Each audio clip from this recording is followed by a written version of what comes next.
stuck on the O train tracks in the snow, while Ottawa overhauls how and where we build homes. And the Prime Minister stares down Washington on trade. Buckle up.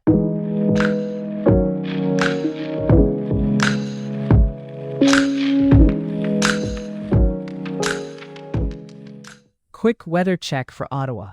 High -9 degrees Celsius, low -23 degrees, no snow. Ottawa City Hall is lining up one of its biggest planning decisions in years. Council is set to vote on a sweeping zoning bylaw that would allow 4 homes per residential lot and raise height limits while eliminating minimum parking rules. It's a pivot toward more density that aligns with the city's promises to other levels of government to accelerate housing. Supporters say this is how you build more homes faster and cut commute emissions. Critics worry about how quickly the change lands on established streets. And in Kanata, frustration is boiling over at the old golf course.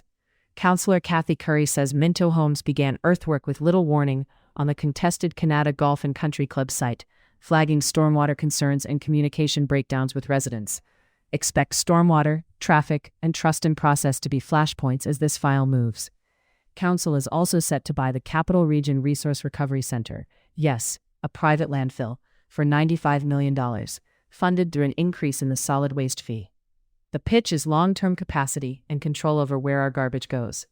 Neighbors and some councillors say the deal has been rushed and opaque, and they want clearer answers on environmental impacts before the check clears. This one's not just about trash. It's about climate targets, haul distances, and how we plan decades ahead. Transit riders felt the pain last night. On Line 1, a mechanical issue immobilized a train near Pimisi in the evening rush, forcing passengers to walk the tracks in the snow.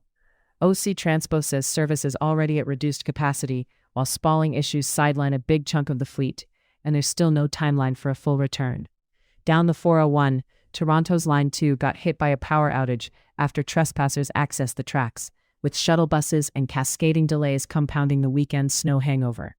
One big question for both systems: how quickly can predictive maintenance and better monitoring prevent these failures before they strand riders? On safety, Ottawa police report mixed news for 2025. Intimate partner violence incidents rose 6% to 7,840, up from 7,390 the year before. Police laid 2,626 charges, fewer than 2024's 2,812, with some cases still under investigation. There were 4 femicides, and most incidents involve people aged 30 to 45. At the same time, shootings declined significantly, 38 in 2025 compared to 52 in 2024, something OPS credits to proactive policing. If you or someone you know needs help, please reach out to local support services. 2 separate enforcement stories are also making headlines. In an unusual case, a bulldozer operator was found unconscious at a City of Ottawa yard and charged with impaired operation. Police say the individual wasn't a city employee and the equipment wasn't city-owned. Meanwhile, the OPP laid charges against 8 people in a scheme that allegedly offered bribes for favorable outcomes on commercial driver exams in Kingston and the Greater Toronto Area. The Ministry of Transportation asked the OPP to investigate. The message here is clear. Road safety depends on the integrity of that licensing system. Nationally, Canada-US trade talk drama is back on center stage. Prime Minister Mark Carney is pushing back at the Trump administration's economic agenda, while insisting Canada will keep negotiating a renewed free trade deal. He denied claims by U.S. Treasury Secretary Scott Bessent that he walked back earlier critiques, and instead doubled down on the Davos remarks that ruffled feathers in Washington. The takeaway: rhetoric may be hot, but the file is still moving. For Ottawa's exporters and federal workers, the continuity of talks matters more than the sound bites.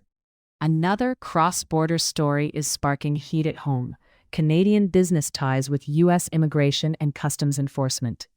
BC Attorney General Nikki Sharma is urging companies to reconsider dealing with ICE over human rights concerns.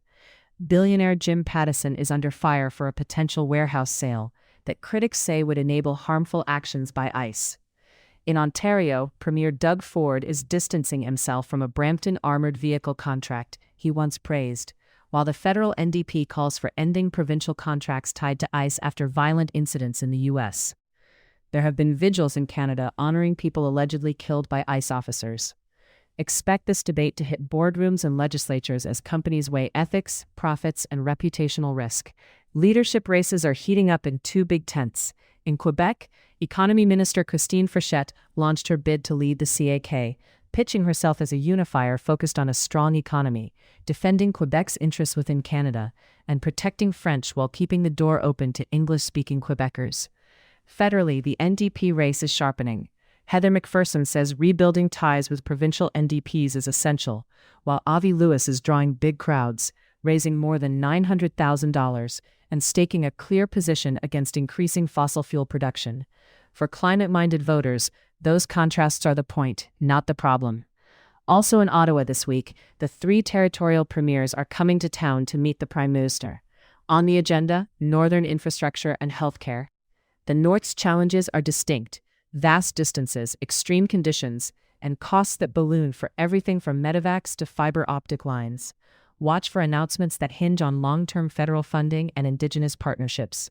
Let's talk hockey. The Senators' pipeline is buzzing.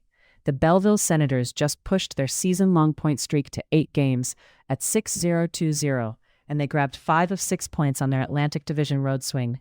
That run has them holding the 5th and final playoff spot in the AHL's North Division, just ahead of the Cleveland Monsters. In the OHL Cup rankings, the Mississauga Senators jumped 3 spots to a season-high 4th, as teams jostle for invitations to the 2026 tournament in Kingston. The OHL Cup is a showcase where future NHLers announce themselves. Scouts circle these games on the calendar. A quick, heartwarming closer from London. A team of hockey players all over 80 years old, born stick in hand basically, is lacing up for the Ontario 55-plus Winter Games.